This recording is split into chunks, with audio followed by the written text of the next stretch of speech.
বিসমিল্লাহির রহমানির রহিম। আমি সৈয়দ রেফাত আহমদ বাংলাদেশের প্রধান বিচারপতি নিযুক্ত হইয়া নিযুক্ত হইয়া সশ্রদ্ধ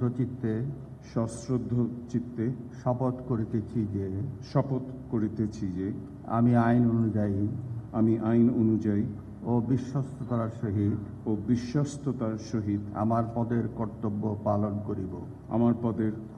পালন করিব। আমি বাংলাদেশের প্রতি অকৃত্রিম বিশ্বাস ও আনুগত্য পোষণ করিব। আমি বাংলাদেশের সংবিধান ও আইনের রক্ষণ, সমর্থন ও নিরাপত্তা বিধান করিব। এবং আমি ভীতি বা অনুগ্রহ, অনুরাগ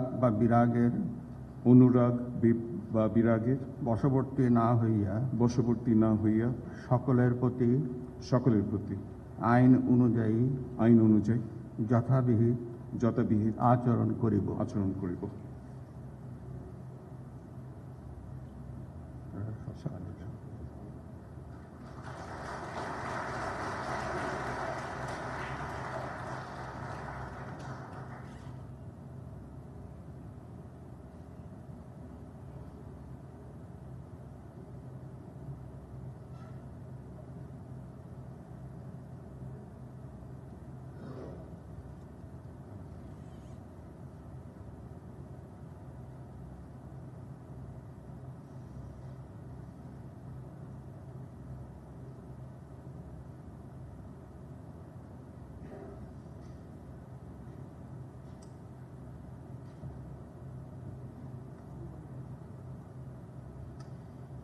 মহামান্য রাষ্ট্রপতি এবং মাননীয় প্রধান বিচারপতিকে সবিনয়ে ধন্যবাদ জানাচ্ছি এবং মাননীয় প্রধান বিচারপতিকে তার আসন গ্রহণ করার জন্য বিনীতভাবে অনুরোধ জানাচ্ছি।